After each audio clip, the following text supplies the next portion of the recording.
दोस्तों नमस्कार, मैं संजय बग्गू और मौजूद हैं देश रोजाना के डिजिटल मीडिया मंच पर।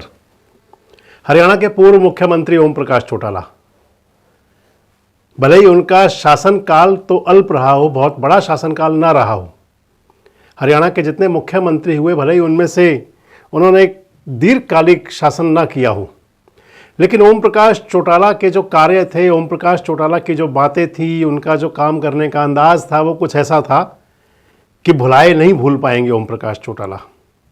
ऐसी बातें कई बार तो वो हंसी ठिठोली में ऐसी बातें कर जाते थे कि जिनका दूरगामी संदेश हुआ करता था। ओम प्रकाश चौटाला अपनी बात के धनी थे। जो कह दिया वो कह दिया, जो कह दिया वो करना होगा। और आप माने तो केवल एक वही बड़ा कारण था कि इंडियन नेशनल लोकदल उसके बाद में दो हिस्सों में बंट गई, जिससे कि जननायक जनता पार्टी अलग हो गई। अगर आप देखें तो चौधरी ओम प्रकाश चौटाला की कई ऐसी यादें हैं जिनको आप संजो सकते हैं, जिनको आप याद कर सकते हैं। अगर याद किया जाए तो पहला चुनाव जिसमें कि वो विधानसभा का चुनाव हार गए, लेकिन क्योंकि उन्हें लगा था कि उनका चुनाव उन्हें गलत हराया गया है, तो हाईकोर्ट में गए, रिट पिटीशन दायर की और 1 साल के अंदर ही उसी एलनाबाद विधानसभा उपचुनाव से उन्होंने वापसी उपचुनाव जीता और विधायक बने। एक वो भी दौर था जब देश के अंदर सरकार थी जनता पार्टी की, चौधरी देवीलाल हरियाणा के मुख्यमंत्री थे, भारत जनता पार्टी की सरकार थी देश में, और चौधरी ओम प्रकाश चौटाला स्विट्जरलैंड से आ रहे थे। एयरपोर्ट पर उनकी बैग की तलाशी ली गई तो बैग के अंदर कुछ घड़ियां और पेन मिले। आरोप लगा दिया विपक्षी दलों के लोगों ने कि ओम प्रकाश चौटाला तस्करी कर रहे थे, लेकिन एक ऐसे घर का युवक, एक ऐसे परिवार का चिराग कि जिसके पास संपत्ति की कोई कमी नहीं थी, अथाह धन दौलत, जिनके पास पैतृक था, जिनके पास अपनी पैतृक पुरातन संपत्ति इतनी थी कि उन्हें कोई जरूरत नहीं थी, लेकिन इसके बावजूद भी विपक्षी दलों ने आरोप लगा दिया, क्योंकि राजनीति के अंदर ये सब हुआ करता है। और चौधरी देवीलाल को उस समय एक प्रेस कॉन्फ्रेंस करनी पड़ी और प्रेस कॉन्फ्रेंस करके उन्हें यह कहना पड़ा कि ओम प्रकाश चौटाला के लिए अब मेरे दरवाजे बंद हैं, यानी कि बेदखल करता हूं अपने नाते रिश्तों से। चौधरी ओम प्रकाश चौटाला हार मानने वाले नहीं थे, मैंने आपको पहले बताया था। और जब स्विट्जरलैंड से आते हुए जब एयरपोर्ट पर उनकी तलाशी ली जा रही थी उनके बैग की, तो चौधरी ओम प्रकाश चौटाला ने बड़ी सहजता सरलता से कहा कि ये तो परिवार के लोगों के लिए और मित्रों के लिए उपहार है जो मैं लेकर के आया हूं। और हमेशा हुआ भी करता है, जब कोई व्यक्ति कहीं बाहर अगर जाता है, यात्रा पर जाता है, तो उसके मिलने जुलने वाले, उसके यार दोस्त, परिवार के लोग, नियरेस्ट डियरेस्ट जितने भी लोग हुआ करते हैं, सगे संबंधी होते हैं, उनको उम्मीद होती है कि अगर कोई बाहर गया है तो कुछ तोहफा लेकर के आएगा। तो चौधरी ओम प्रकाश चौटाला ने भी कहा कि मैं तो तोहफे लेकर के आया था, लेकिन क्योंकि राजनीति थी और उस सब के पीछे एक राजनीति का कुत्सित खेल चल रहा था, जिसके चलते चौधरी देवीलाल जी ने अपने बेटे को बेदखल करने जैसा, ये ऐसा इस प्रकार का वाकया तक कहना पड़ा। और उसके बाद में उस मामले में पाक साफ हुए ओम प्रकाश चौटाला। पिता उप प्रधानमंत्री बने तो ओम प्रकाश चौटाला हरियाणा के मुख्यमंत्री बने। हुआ भी करता है, राजनीति के अंदर हो या फिर कोई और कार्य क्षेत्र। आज भले ही कोई पार्टियां कितना ही परिवारवाद करती हों, लेकिन पारिवारिक जो विरासत है वो हमेशा चला करती है। ओम प्रकाश चौटाला हरियाणा के मुख्यमंत्री हुए। चौधरी देवीलाल ने ओम प्रकाश चौटाला जी को हरियाणा का मुख्यमंत्री बनाया। और हरियाणा के मुख्यमंत्री रहते ओम प्रकाश चौटाला को, क्योंकि विधानसभा का चुनाव लड़ना था, महम विधानसभा चुनी गई उसके लिए। महम से ही विधायक थे उससे पहले चौधरी देवीलाल जी। महम विधानसभा चुनी गई और महम से चुनाव लड़ने के लिए चुनाव मैदान में उतरे ओम प्रकाश चौटाला, और उनके सामने मैदान में आ गए आनंद सिंह दांगी, उन्हीं के परिवार के एक तरह से पुराने सदस्य। लेकिन जब राजनीति के अंदर आमना सामना हो गया तो हो गया। उस महम कांड को लेकर के आज तक भी राजनीतिक गलियारों में चर्चा होती है, लेकिन कोई ये नहीं कह पाया कि उनके अंदर ओम प्रकाश चौटाला का आखिर क्यों कसूर था। ओम प्रकाश चौटाला चुनाव लड़े, एक बार चुनाव हुआ, उसके अंदर वोटिंग हुई और उसके बाद में हिंसा हुई। उस हिंसा के दौरान में वहां पर बड़ी संख्या में लोगों की मौत भी हुई, लोग मारे भी गए। और ओम प्रकाश चौटाला पर इस तरह से कहें तो वो महम का एक धब्बा लगाने की कोशिश हुई। उस समय एक अंदाज में ओम प्रकाश चौटाला जी ने कह दिया था कि महम का वहम निकालना है, और उनका कहने का अंदाज ये था कि महम के बारे में उनके लिए जो भ्रांतियां फैलाई गई हैं उस वहम को वो निकाल करके रहेंगे, और वो वहम निकला। ओम प्रकाश चौटाला महम से विधायक बने। बाद में ओम प्रकाश चौटाला को महम की जनता ने अंगीकार किया, और महम विधानसभा क्षेत्र से ही ओम प्रकाश चौटाला के नुमाइंदे भी, जो उनके चुने हुए लोग थे, वो भी विधायक बने। ओम प्रकाश चौटाला जिससे जो कह दिया करते थे उसको पूरा किया करते थे, चाहे वो चुनाव की बात हो, विधानसभा चुनाव की बात हो, लोकसभा की चुनाव की बात हो।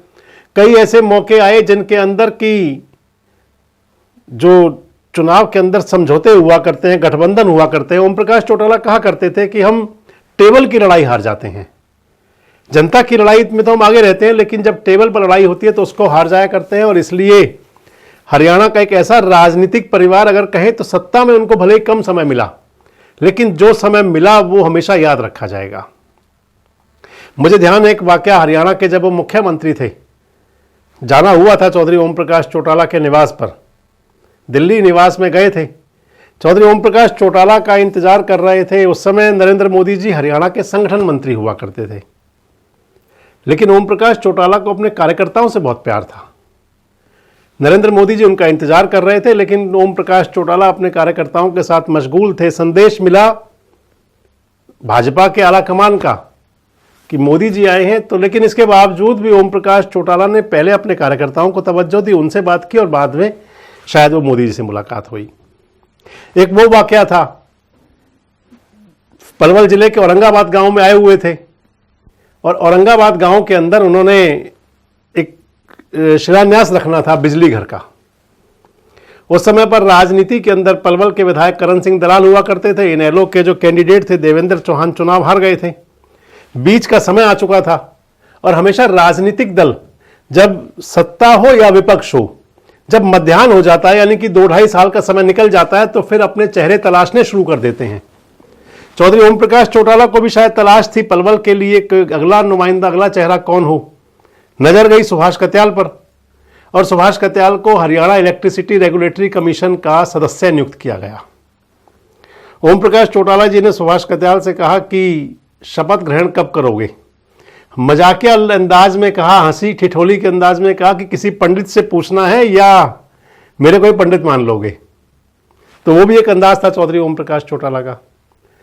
जेबीटी भर्ती अध्यापक भर्ती घोटाले के अंदर जब लंबे समय तक वो मामला अदालत में चला, और चौधरी ओम प्रकाश चौटाला को जब सजा का ऐलान हुआ, वाकई ऐसा जो मामला था किसी भी व्यक्ति को तोड़ सकता है पूरी तरह से, लेकिन ओम प्रकाश चौटाला धीर गंभीर थे।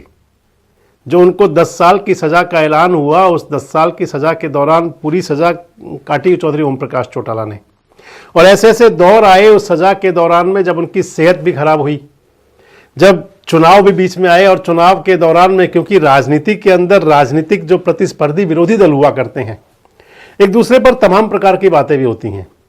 और लेकिन ओम प्रकाश चौटाला उस समय भी खुलेआम कहा करते थे कि अदालत के फैसले का तो सम्मान करता हूं, लेकिन साथ ये भी कहा करते थे कि अगर युवाओं को नौकरी देने के बदले जेल हुई है तो फिर ऐसी जेल आगे भी मंजूर रहेंगी। यानी कि उस बात से पीछे हटे नहीं, अडिग रहे कि उनका जो फैसला था। जेबीटी अध्यापक भर्ती घोटाले के मामले में कहीं किसी प्रकार के भ्रष्टाचार या करप्शन की बात नहीं थी। उसके अंदर कहा यह गया था कि अध्यापक भर्ती के मामले में अनियमितताएं बरती गई, यानी कि उसके अंदर कई प्रकार की बातें हो सकती हैं, जिसमें बताया जाता है कि यह भी था कि कोई सूची बनाई गई, बदल दी गई, कुछ ऐसा कहा गया, और कहीं कुछ ये कहा गया कि जिन क्षेत्र के बच्चों को नौकरी मिलनी चाहिए थी उनके अधिकार, उनके राइट्स कम मिले उनको। मतलब किसी प्रकार का भ्रष्टाचार ना होने के बाद जो बावजूद भी, और उसके अंदर ये बात आ गई थी कि भर्ती के अंदर अनियमितता बरती गई, और माननीय अदालत ने चौधरी ओम प्रकाश चौटाला को 10 साल की सजा का ऐलान कर दिया। और मैंने आपको बताया कि चौधरी ओम प्रकाश चौटाला कहा करते थे अपने भाषणों में भी और मीडिया के साथ बातचीत में भी कि अगर किसी को रोजगार देने में, किसी को नौकरी देने में अगर सजा मिल सकती है तो ऐसी सजा आगे भी ले लेंगे, ऐसी खता तो आगे भी होंगी। इसके साथ देखें तो फिर हरियाणा के अंदर, अगर हरियाणा की बात कर लें तो हरियाणा के अंदर चौधरी ओम प्रकाश चौटाला ने हमेशा एक मिसाल कायम की, एक प्रकार की वो मिसाल कि जिसके अंदर, जिसकी उदाहरण, जिसके लोकोक्तियां हमेशा दी जा सकती हैं। विपक्षी दलों को इकट्ठा करने के अंदर भी चौधरी ओम प्रकाश चौटाला की हमेशा बड़ी भूमिका रही। चौधरी देवीलाल के पद चिन्हों पर चलते हुए, चौधरी देवीलाल के दिखाए रास्ते पर चलते हुए चौधरी ओम प्रकाश चौटाला ने भी विपक्षी दलों के गठबंधन की धुरी बनने की पूरी कोशिश की और काफी हद तक उसमें कामयाब भी हुए। चौधरी ओम प्रकाश चौटाला के अगर स्वभाव की बात करें, जो उनका स्वभाव था, जिस प्रकार का मिलनसार स्वभाव था, किसी को भी अपना बना लेना, तो न केवल हरियाणा बल्कि दूर दराज के राज्यों के अंदर जिस प्रकार चौधरी देवीलाल ने अपना वर्चस्व कायम रखा, कुछ वैसा ही चौधरी ओम प्रकाश चौटाला ने भी अपने वर्चस्व को कायम रखा। मैं आपको बता रहा था, विपक्षी गठबंधन की धुरी, चाहे उत्तर प्रदेश की बात हो तो वहां अखिलेश यादव हो या मुलायम सिंह यादव या मायावती जी, अगर आगे बात करें, बिहार की बात करें तो चाहे नीतीश कुमार हो या फिर लालू प्रसाद यादव का परिवार, अगर शरद पवार साहब की बात करें तो महाराष्ट्र के अंदर वो भी चौधरी ओम प्रकाश चौटाला और चौधरी देवीलाल के कायल रहे थे। फारूक अब्दुल्ला साहब चौधरी ओम प्रकाश चौटाला के कायल रहे। इस प्रकार तमाम नेताओं के अंदर आप देख सकते हैं, तमाम राज्यों के अंदर, न केवल उत्तर भारत के बल्कि दक्षिण और पूर्वोत्तर भारत के राज्यों के अंदर भी चौधरी ओम प्रकाश चौटाला की लोकप्रियता थी।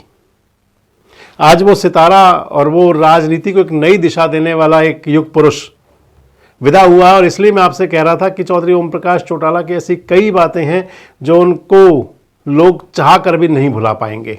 आपको क्या लगता है चौधरी ओम प्रकाश चौटाला के बारे में? यदि आपके कोई संस्मरण है तो कमेंट्स बॉक्स में जरूर बताएं, हम उनको भी अपने दर्शकों तक पहुंचाएंगे। जुड़े रहें हमारे साथ, देखते रहें देश रोजाना। नमस्कार, धन्यवाद।